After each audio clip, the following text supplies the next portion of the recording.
Ação da DEAN prende suspeito de estupros na cidade.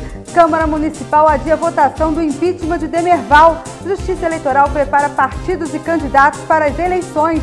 E ainda, final de semana de muita adrenalina no esporte friburguense. O que é notícia em Nova Friburgo você assiste agora no Zoom TV Jornal.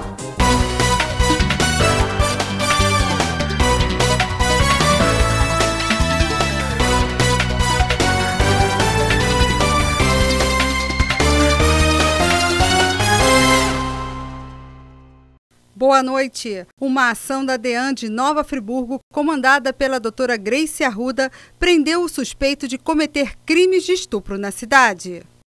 Depois de 3 meses de investigações, a polícia chegou ao estuprador que assustou muitos friburguenses. O Anderson Silva Tardoc, de 18 anos, conhecido como Batoré, já está preso acusado de tentativa de homicídio. Ele foi submetido a um teste de DNA e foi confirmado a sua atuação em 2 casos de estupros na cidade.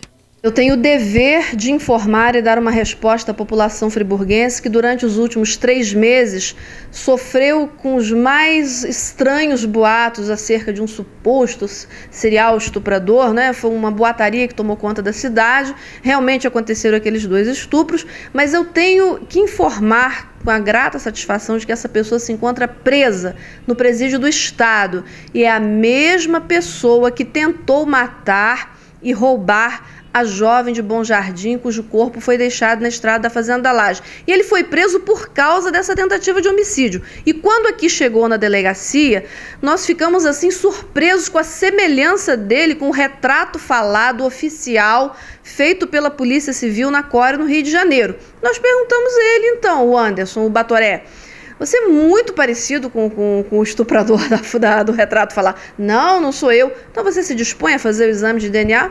Eu não tenho nada a temer mesmo, vou fazer. Positivo. Antes mesmo de completar 18 anos, o Anderson já teve passagem pela polícia por roubo, assaltos, furto qualificado, tráfico de drogas, agressões e desacato. Eu quero dizer a você que está me ouvindo, que veja o retrato dele, porque ele mesmo já tornou pública a sua imagem dando uma entrevista na televisão. Veja esse retrato, porque ele tem um passado de crimes das mais diversas naturezas. Tráfico de drogas, roubos, assaltos, furtos, agressões, e eu sei que ele cometeu mais crimes e possivelmente outros estupros que ainda não foram registrados. Se você reconhecer nessa foto como seu agressor, como seu assaltante ou como alguém que lhe atacou, venha e denuncie sem medo, porque nós já temos bastante tempo de prisão garantido para ele. O impasse continua. A população de Nova Friburgo aguardava hoje a votação do impeachment de Demerval. Mas numa manobra política, um vereador pediu para analisar o processo. A ação gerou polêmica. A sessão começou com quase 1h30 de atraso, aumentando ainda mais as expectativas de quem aguardava a leitura do parecer final da comissão processante.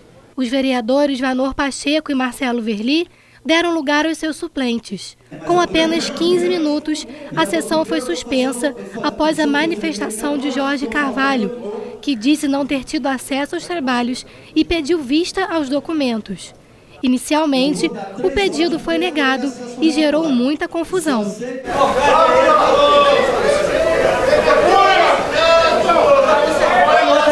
E outra coisa, vocês têm que aplicar o princípio da proporcionalidade.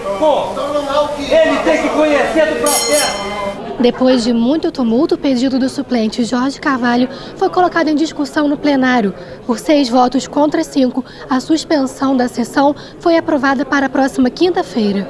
Demerval Neto, suspeito de desvios de verbas, estava na primeira fileira junto com seus assessores e assistiu toda a confusão de perto. Para ele, o trabalho da comissão não o preocupa. Ele foi convocado 3 vezes para prestar esclarecimentos e realizar sua defesa, mas não compareceu.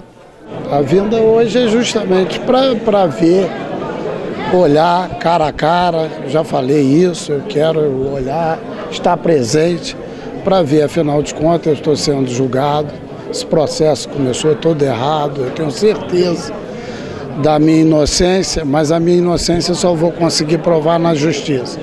O processo político ele é muito mais rápido. É sim ou não, sim ou não. Então é muito difícil. Eu queria estar presente, fiz questão de estar presente, estou presente. E é o primeiro ato de legalidade da CPI, foi hoje, mesmo com voto contra do pessoal da CPI. Para os membros da comissão processante, essa pode ter sido mais uma tentativa de adiar os trabalhos. Minha posição é a posição de todo cidadão friburguense perplexo diante de uma manobra para procrastinar uma comissão que já está correndo na casa desde julho do ano passado. Todos os parlamentares conhecem o conteúdo da comissão desde dezembro, quando nós encerramos a fase e apresentamos as conclusões finais da CPI, depois da abertura da comissão. Então, o voto do plenário é soberano, mas a população friburguense, não sou eu, está perplexa diante dessa situação.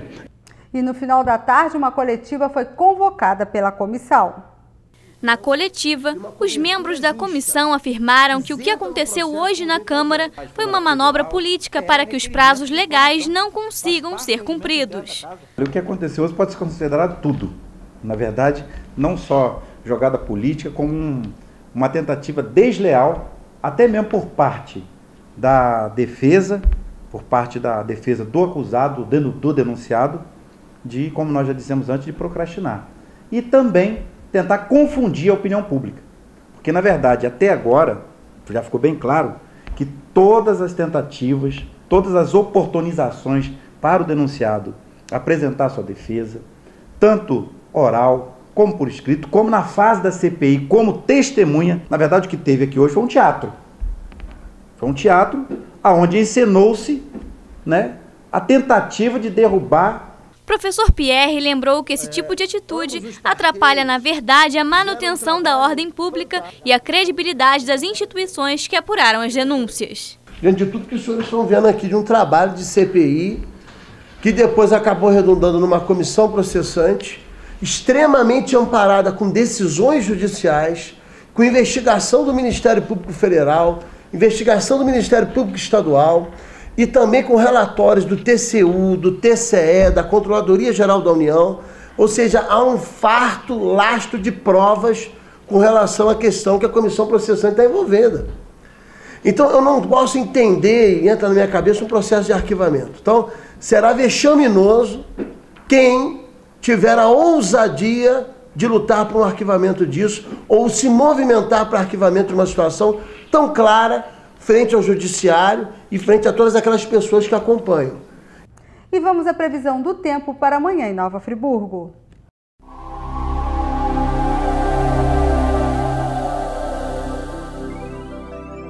Terça-feira de períodos curtos de sol, intercalados com muitas nuvens, mínima de 9 e máxima de 14 graus. O Ministério da Educação divulgou hoje a lista de candidatos aprovados no SISU para 30.548 vagas no segundo semestre em 56 instituições de ensino superior entre faculdades federais e estaduais. A seleção é baseada no desempenho dos candidatos no Enem. A matrícula foi estendida até o dia 29 de julho. Os juízes eleitorais de Nova Friburgo convocaram hoje os partidos políticos para uma reunião. Em pauta, as orientações para as próximas eleições em 7 de outubro.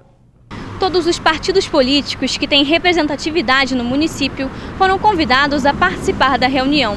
O objetivo é informar as agremiações partidárias o procedimento básico para dar pleno cumprimento à legislação eleitoral referente ao pleito de 2012.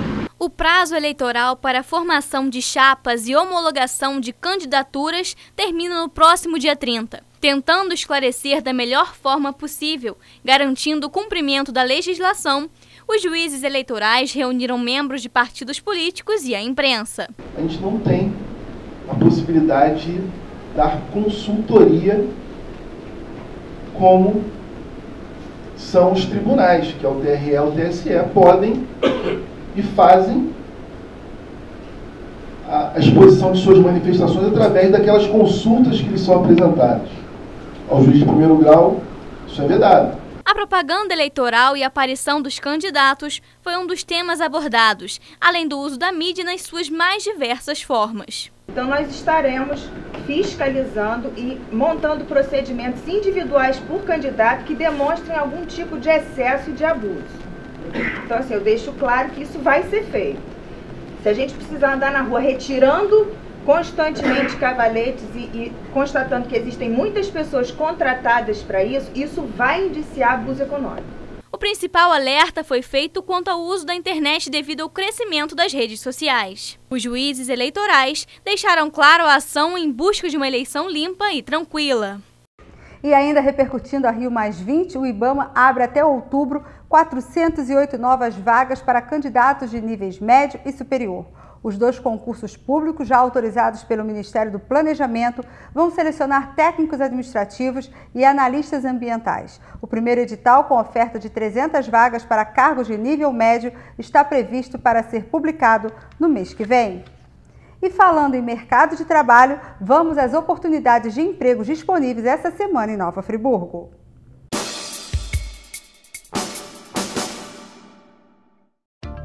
Três vagas para doméstica, 2 para motorista, 2 vagas para faxineira, 4 vagas para diarista, 2 para vendedora de loja, 12 vagas para costureira, 1 vaga para auxiliar administrativo, 1 vaga para caixa, 2 vagas para estoquista, 2 para pedreiro e 1 vaga para servente de pedreiro.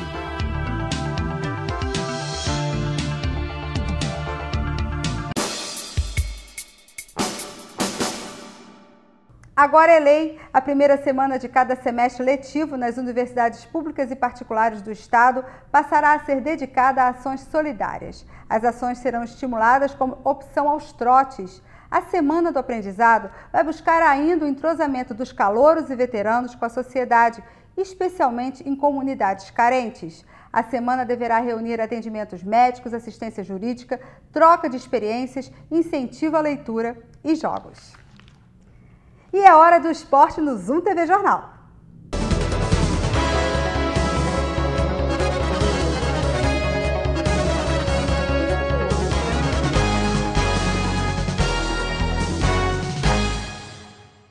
E domingo foi dia de festa para o projeto Gol de Placa. O projeto Gol de Placa completou 10 anos neste mês. Para comemorar a data, professores e alunos da escolinha se reuniram em uma pizzaria neste domingo. Um vídeo lembrando a história do projeto foi exibido e uma revista lançada. O Gol de Placa funciona no campo do 11º Batalhão de Polícia Militar aos sábados pela manhã. Além do futebol, o projeto oferece assistência psicológica e outros serviços para as centenas de crianças participantes. O final de semana foi de velocidade sobre 2 rodas em Nova Friburgo. O segundo campeonato de motocross do estado movimentou conquista e foi ainda momento de prestar homenagens ao piloto Suyan Zanoni. Conquista. Localidade de Nova Friburgo, onde aconteceu a segunda etapa do Carioca de Supercross no último domingo. Conquista. O objetivo de cada um dos pilotos. A abertura oficial da competição aconteceu à 1 da tarde e começou com homenagem. Suyan era daqueles que não aceitavam mais ou menos ou tá legal. Para ele sempre se podia ser melhor. Conquista. Palavra que o piloto Suyan Zanoni cansou de apreciar. O reconhecimento do mundo do motocross vem em forma de homenagens. O piloto deu nome ao motódromo friburguense. Nada mais justo para quem plantou uma semente que começa a render alguns frutos.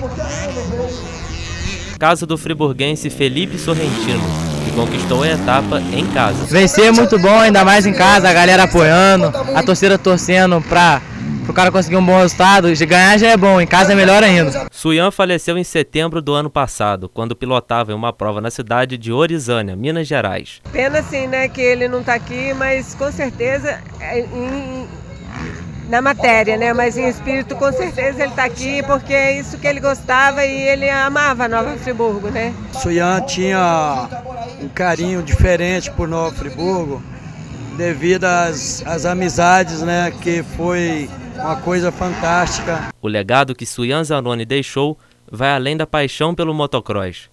Os projetos continuam vivos, bem como a generosidade, que foi marca registrada do piloto. Eu vou de Petrópolis a Três Rios fazer as fraldas lá, que a gente está fazendo por enquanto fralda descartável, geriátrica e infantil, para doar para entidades assim como asilos, creches, APAI. O Supercross reuniu milhares de pessoas, 200 pilotos entre 6 e 40 anos de todo o Brasil, competindo em 9 categorias: cabritinha, Um dos organizadores do evento falou sobre o desafio de realizar a etapa na cidade. Diz que pro cara correr motocross tem que ser maluco, né? Se não tiver um doido para pegar para fazer, o evento não sai. A união de forças foi destacada pelo secretário de Esportes, Renato Satiro. Nós recebemos em fevereiro o Cabritinha, né, um batalhador pelo motocross.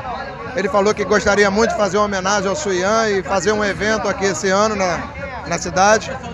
Nós pedimos à Secretaria de Esporte, nós temos 2 pessoas especialistas em elaboração de projetos comerciais.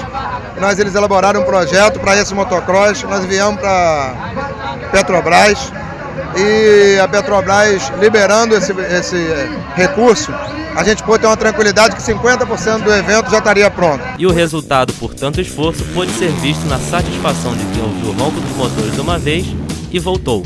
E assim, o Supercross em Nova Friburgo deixa alguns aprendizados. É preciso voar, superar, inovar, lutar e vencer.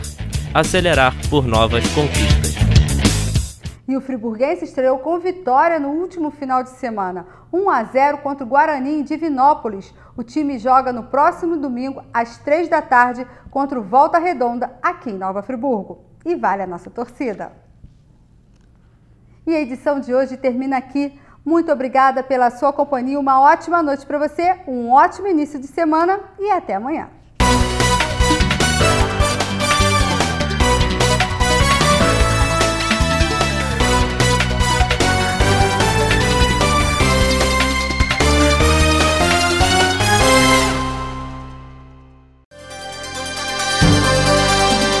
TV Zoom, o melhor canal de Nova Friburgo.